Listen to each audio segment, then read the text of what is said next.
Good morning. I'm on my way to work right now, and I listen to WNPR radio sometimes, and it's been a while since I listened to it. But I woke up this morning late, driving late, and the one thing that happened on the radio station just now was that it was talking about Eric Garner. And I'm trying not to shed tears about it because of what the grand jury found out about Eric Garner. But then, right after that was a commercial. And let's get this straight. For all the people who watched that situation with Eric Garner, that broke my heart more than what the police officer did. Because that could have been done and fixed by people actually getting into that situation. Once that chokehold started getting put on with all those people holding him, you should know 3 to 5 seconds you're out. Anything longer than that, you're dead. Anyway, the whole entire situation is that Adam Lanza became a topic for the next commercial. And you know who he is and what he did, who he killed, how he killed him or whatever, not. Several spoiled brats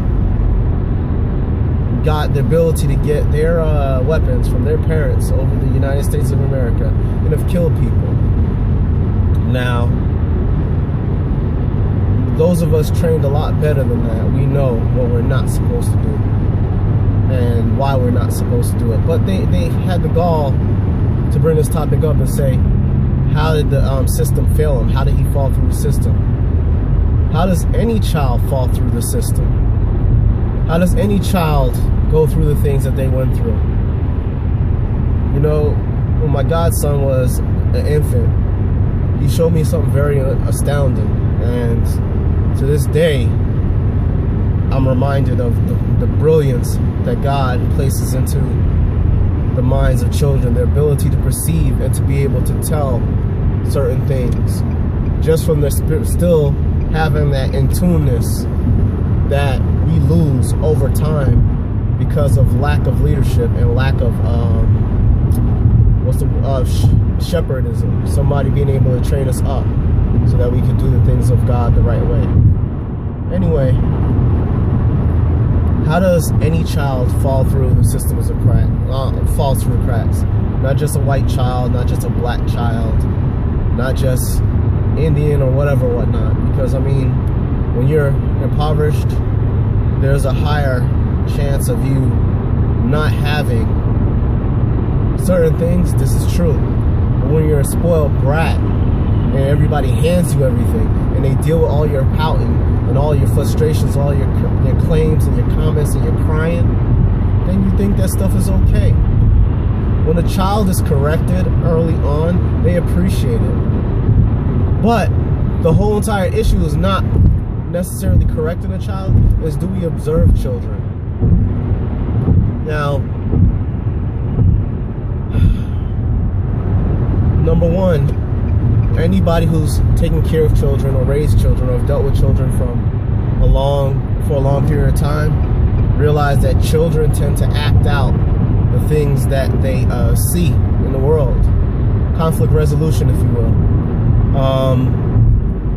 I've learned a lot of things about people just by watching my little cousins, and to this day I remember those things, and I've always waited intently for something to happen, to go wrong. And that's because they tell on people. When they're playing, they're acting out every single thing they're doing. That's actually how some people find out that children have gotten molested, because they do things to their dollies and do things to their toy soldiers that they shouldn't be doing. How do you even know that? Why are you doing that? That's an investigational process now.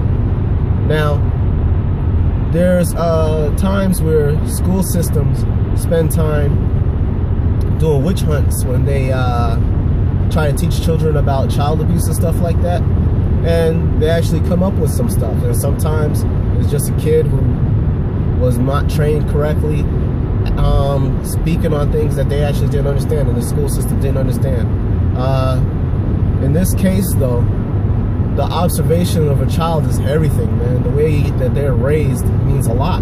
How you handle situations in front of them means a lot. People say, oh yeah, yell in front of them, yell in front of them. Well, one person yells Does the other person yell back? Now the child thinks, hey, that's how I handle a conflict. What if one person's yelling, the other person gets quiet and listens and responds to them person in a way that makes them fold? Now that child's like, wow, you mean I can do that and get a stronger and better result from a conflict than anything else? Children don't know how to cut people off because we don't teach them how to cut people off. Actually, kids are pretty good at not dealing with somebody they don't like. It's when they get into those entourages and those big old groups of people that their parents really never taught them that it's not about being a clique. I've seen it in ministries where ministers don't select elders and believers, leaders, on the basis of what the Spirit says. They pick their friends. And what comes to the church along with picking their friends? All the crap that their friends do on the streets. And then you see these kids clicking together, doing the same things together. And what ends up happening? They talk about things in the world while they're even in ministry, because these kids have become numb to the truth, because they become numb to holiness. Jews pretty much don't allow their kids to observe certain things, don't allow their kids to watch certain things. They might talk to their kids about it, but they don't allow their kids to do it. It's purification, keeping your kids clean without blemish. Even when you sacrifice an animal, that animal's not allowed to have a blemish. A mosquito bites a blemish. You gotta keep that animal's body clean. You gotta keep the land tilled. You gotta know what herbs need to be around there to take care of their health. You gotta make sure you wash them on a regular basis and oil them up. So what do you think is supposed to happen to a believer? What do you think the whole entire thought process of a sacrifice is? You know, because the truth be told, that sacrifice is on the basis of saying that the life is not yours. It belongs to God, so it returns to God. So when God blesses you with the ability, and I keep saying God, I'm sorry, that's a habit that I have not gotten out yet. But when Yahuwah blesses you with the ability to seed a generation, you become a foster parent, because technically that spirit came from the source of all things. So how you do and how you act in front of that child affects their way of thought. And if you don't do it correctly, then guess what happens? That child goes against Yahuwah. He bucks against Yahuwah. A common person who became a god man is Nimrod. You know what I'm saying? Eli's sons became god men. They thought that they could control and do whatever the heck they wanted to do, and that they could not be judged accordingly as a result of how they were acting. You know, and God handled them. Aaron, for what he's done, he was handled. His sons handled too. There's protocol to raising a child. Discipline's part of it, play's part of it, but lots of discussion and communication. And obviously nutrition, which differs from a person who's poor, who can't afford to buy the amount of fruits, vegetables, and things of that nature to provide that child to form their mind at an earlier age. Breastfeeding, another thing, which most people think that is not important anymore. They think that just giving them that milk is going to work out, which, I mean, it's whatever on that age. At least they're doing something to take care of the child. But the nutrition and the mind is what you got to do to handle the problem, and especially in our culture. When your 2-year-old and 4-year-old know that a girl got a big old booty in the back and all this other stuff, yo, you're a bad parent, and that's straight up true. That's truth.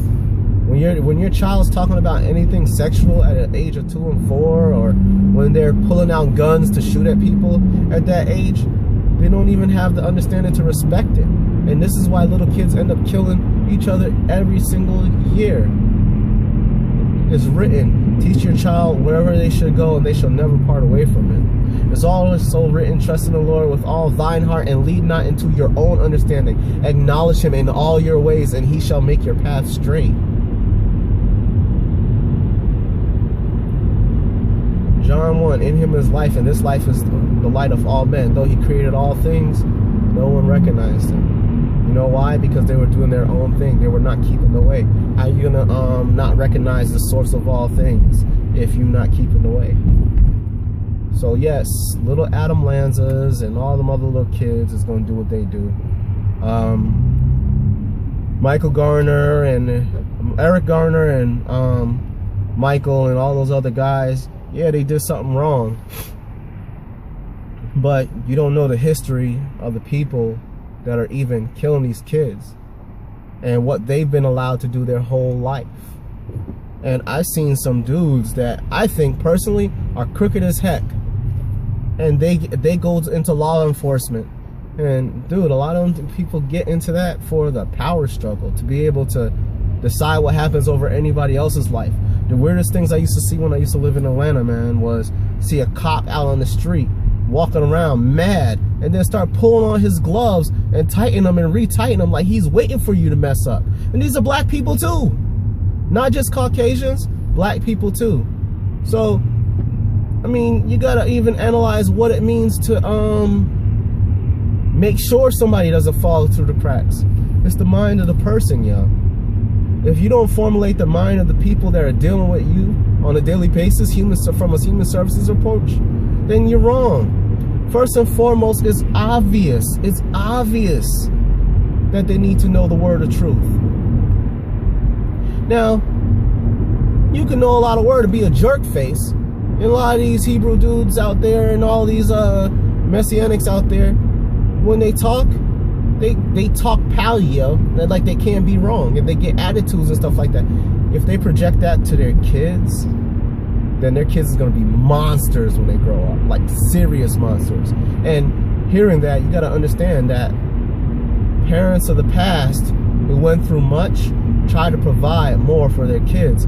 At the same extent, kids who lose a lot tend to be angry, you know, whether it be a loss of heritage or a loss of family or a loss of finances in the household or not having certain things. Sometimes, depending on who the parent is, and it goes back to that, these kids' minds, they can't handle a lot of things. They get very angry. And look at us. We rush around and we chase frivolous things because our parents honestly, wholeheartedly didn't do enough to shun us from seeking out materialism. So that mental aspect of this way, according to our faith and how we live in this world, because we're in the world but we're not of the world, so we still got to operate, but we're not supposed to participate and do the things that they do, is a problem. There is no reason why any man should be able to become a police officer if they can't master conflict resolution. Most of these tickets that are out there that occur, these dudes don't even have wisdom enough to say yay or nay to the ticket, that I'm not going to give you the ticket or I am going to give you the ticket. They just run your plates automatically. They don't talk to nobody about anything before they run your plates. Before they even take your driver's license, your plate is already ran. Now we're trying to see what else can be done.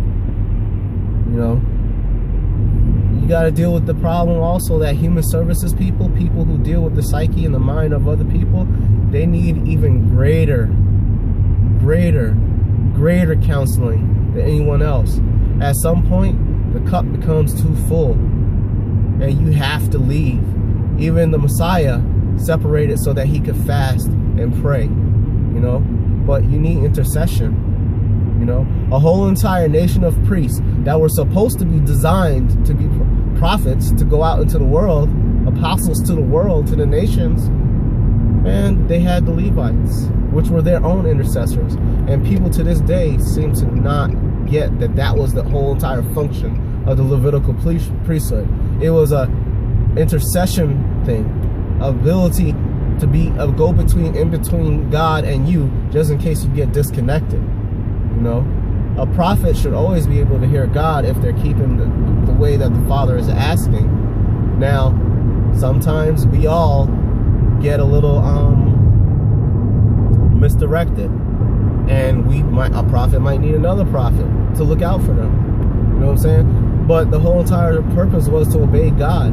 The whole entire purpose of man was designed to obey God. The whole entire focus of children was to teach them to obey God. They're your future generation. They're your mark. They're the next in line to take up the cloth as far as their responsibilities to the kingdom of heaven is concerned. So how's that going to work out if you, as the image of God himself, can't live the way that God has desired you to live?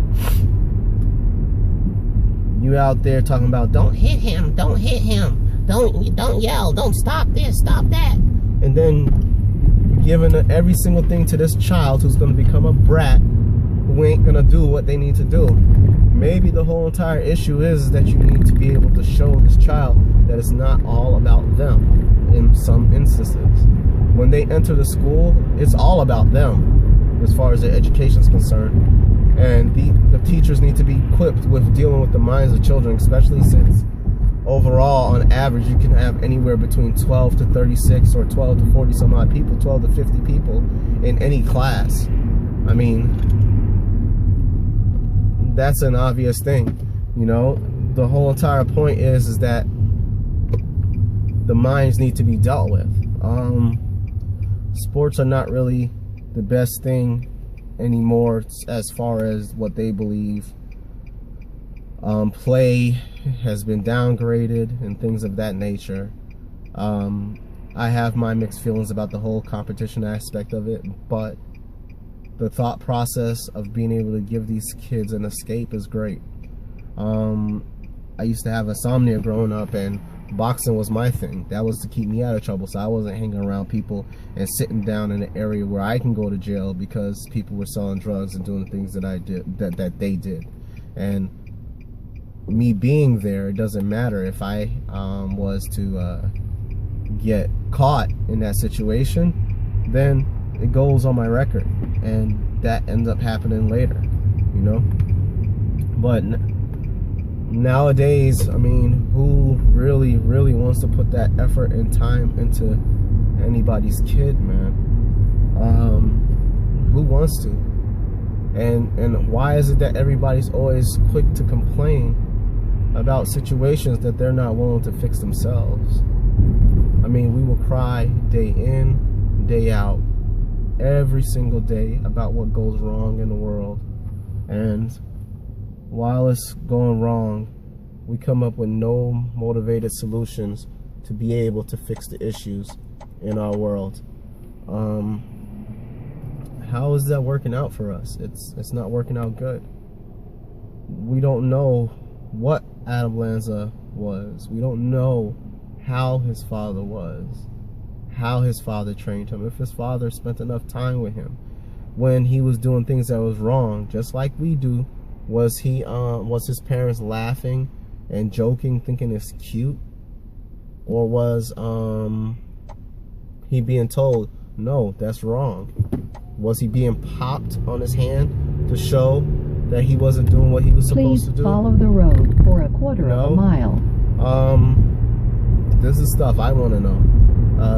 If Prepare we realize to turn right. that is exactly why we don't have in this world what we should have, because we don't deal with the minds of our youth. And our elders, despite what most of us feel about what they've done to us in the past, still Turn need right after that 700 care feet. and that caress that they deserve, because the Bible does tell you to honor thy mother, honor thy father.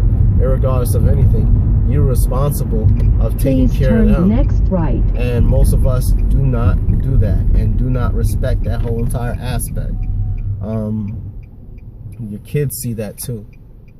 And when you are against your grandparent and your grandparent's being nicer to your child than you are, then you become an enemy. What you say don't matter. And a lot of us well deserve that. I mean, well, we can't live the way we need to live righteously anyway. To take it full circle, most of us weren't taught righteousness. And I mean, that's the main issue. At some point, as a believer, we need to be able to decide, hey, even though I wasn't trained up, I got to be able to press the foot forth and to do the will of Yah. Some of us can do that. Some of us don't have the heart or the mind to. We've closed up. We have scales over our eyes, our ears are stopped, and concrete in our hearts, because the fact of the matter is that who was there to love us and to care for us? You know what I'm saying? If you know anything about the history of the Bloods and the Crips and the Vice Lords and all those other dudes, then you know that originally in the 60s and stuff like that, in the 50s, these were just kids playing around and hanging out, and that the ones who actually started these groups up actually was helping out and volunteering and supporting black movements all over the country. And then when things started going sour, they started resorting to violence, and they started going to stealing and getting into the drug deals, you know. But who were they mirroring that off of? The Italian mafia and all the movies that was out there about these Caucasian thugs that was being able to rule the world. These dudes owned had a whole entire Prepare control to turn left. right over the garbage in the state of New York. These dudes was able to do everything from the New England all the way down to Florida. You know what I'm saying? So when somebody's able to have that much power from doing wrong, because nobody really knows how to do right, because nobody's thought to try to take them outside of themselves so that they can do the will of Yah, then why do you think that people are not going to do the sour thing? I mean, let's get real. Like, working 40 hours for $6.50 an hour, $5.50 an hour, your whole entire life, please follow getting the welfare road for all the a quarter time, of a mile. and then not being home for your kids, and your kids see that and they start selling drugs, it becomes a lot easier, because of what you made in one check, these kids are made in 3-4 hours. Like, straight up, that's real. And when they turn, then they can't get out of it. Turn right after 500 feet. It takes room for these people to be able to take your children and please turn next deal right, with them then in make a the light, next left or turn. be in a position to deal with them in a light to be able to teach them to sell drugs. So in the 80s, a huge volunteer movement in Mount Vernon, New York was going on, where parents were taking time out to go deal with their kids, and they were teaching the little kids to go help the littler kids and help the littler kids to show that it mattered to be please turn next to be able left. to help develop the mind next to you. If you notice, the youngest child typically tends to be the quickest one on their toes. They tend to be the one that can do things a lot faster, because they have the older ones there to watch and to mirror. That's what it's all about, mirroring truth. So these children who watch discipline even happening to their older brothers and sisters, and watch them trying to do better, they want to do better too. They see their brothers and sisters going to school, they get their book bags and stuff, and they play school. You know? Please follow the road for 1 mile. I remember when my godson used to see me always doing Bible studies on Fridays at my brother Bernard's house. And he was on my lap, couldn't read anything, couldn't detect letters yet. And when he'd see me reading and see everybody else reading, he tried hard to actually see what we were seeing, and wanted to understand, why is it that we were able to see the things that we saw. And then one day, while he's on my lap, he takes the Bible out of my hand, and he starts tracing the words when people were talking.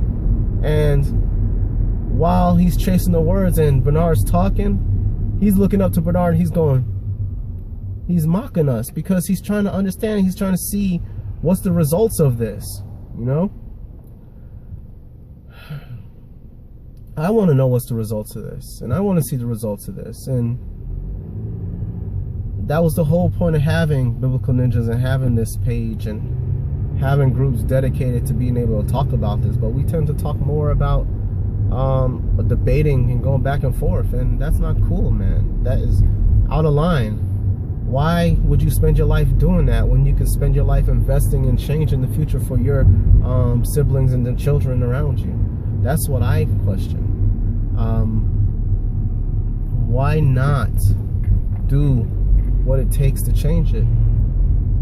So, I mean, I sit here and I'm thankful for having a job and having an education, having brothers and sisters, a mom, and there's things that really hurt, that are scars that I can't take away. And even around family and stuff, when I talk about certain things, it's just a certain lack of desire to understand, or even that thought process of me just chomping off at the lips or whatever, and that's fine. But overall, the whole entire issue is not you just trying to take care of your child, because when your child gets shot on the streets, Prepare it's going to be turn by somebody right else's onto child. US 44. When your daughter gets raped, it's going to be by somebody else's child. When your car is stolen, it's going to be somebody else's child. When somebody jumps into the way and pulls you out of the street because you're about to be hit by a car, it's going to be somebody else's child. So why can't we get the inclination that somebody else's child matters just as much as our child? Turn right after keep telling 800 people feet that onto US 44. when I care for other people's children, I love them to death, like they're my own brothers and sisters, like they were my own kid. You know what I'm saying? You gotta have that thought process. Oh, you never had kids, so you don't know. All right, you obviously haven't really taken care of other people's kids, and actually, to be honest with you, maybe the issue is that you never received that training that other people's kids matter just as much as your own. Please that's turn one of the things that next my mom right. showed me growing up, when she's running down the street because she hears a car accident and she's grabbing everything that she can to go nurse somebody else's child while we're waiting for ambulances to come, when she's making sure that when she knows that we're playing, even though they're not at our house, making sure that she got enough food to give to these kids. You know what I'm saying? When the kid's not doing something they're supposed to do, she tells them that they're wrong, and when they do something, she uplifts and encourages them. Dude, that's how I grew up. So my mindset about loving somebody else's child or being responsible for somebody else's kid is on the basis of how I was raised. And despite anything that I do disagree with about what happened when we were growing up, the things that were done honorably, they have never passed away from me. And those cartoons that I was watching, G.I. Joe and He-Man and Thundercats and Galtar and stuff like that, that whole entire aspect of how a man is supposed to operate to defend the weak and to take care of those he cares for, that stuck with me. You know, now these crap cartoons that are on right now that these kids are watching, dedicated to ignorance and just blissfulness, and parents think it's cute, and the kids do dopey stuff, and they don't understand the ignorance of it, the ignorance of the fact that you can't get your child to sit down and that you can't get your child to listen. It's an embarrassment. And the reason why it's embarrassment, most importantly, is because that child is your image, and you could be the nicest person or been the nicest person at the time and just thought that, hey, this is leisure, it's okay. And honestly, this has been formulating the mind of your children, our children, and that's important. Whatever influences come into the lives of our children, develop their mindset and how they are able to grow and how they do things and how they handle things. You know, the way you deal with them will determine if they're going to be strong enough to reach others in the days to come. And we need children that are able to deal with other children, because those children could be their counselors when they actually need them the most. And when you show kids violence and hate, then they're going to teach their friends violence and hate. When they listen to things that are ignorant, guess what? The kids are going to do ignorant things. Don't matter what you say. Don't matter what you think. You don't train them up right, they're going to do wrong. And when they have an outside influence to anything, then the totality of the truth is that no matter what wisdom that you give them, if the people around are not doing the will of Yah themselves and training their kids, then your kids are going to receive some kind of poison. You know what I'm saying? And it's not about a strong-willed child, because you can break a strong-willed child if you have the patience and the courage to do it. But don't bring children in this world unless you're willing to develop them, and don't allow people who are not sincere about developing children into your lives. Don't go to ministries that spend every waking hour trying to preach at you and not enough time interceding into you. That's not wisdom. That's not written. It's not scriptural. The whole entire thought process of the kingdom is to 1, worship, 2, intercede, 3, outreach.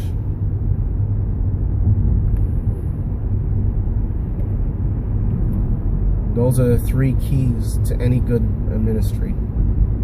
And the fact of the matter is that when that doesn't happen, that's why certain things happen in the lives of others.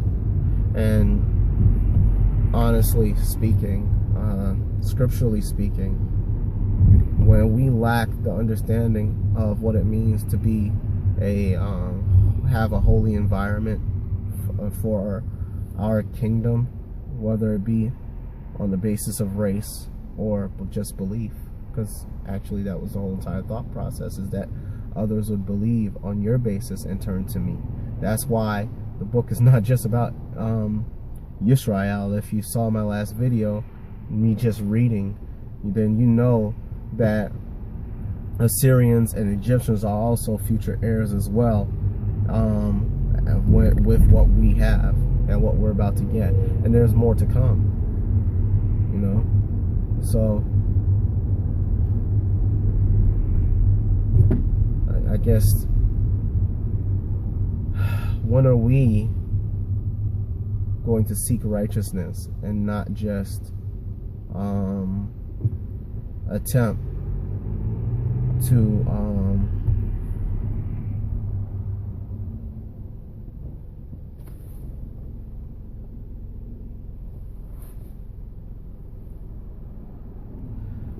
attempt to make claims that you can't put out? You know, these little kids need us, and they need examples of us doing righteous things and keeping a righteous path, and being able to control our tongues and being able to obey our elders is part of the issue. But there is a system towards ministry that people don't recognize, whether you believe in the law or you believe in gospel or you believe in the whole entire book. There's a protocol for You being will able arrive to, at your destination on the left-hand prove. side after 800 feet.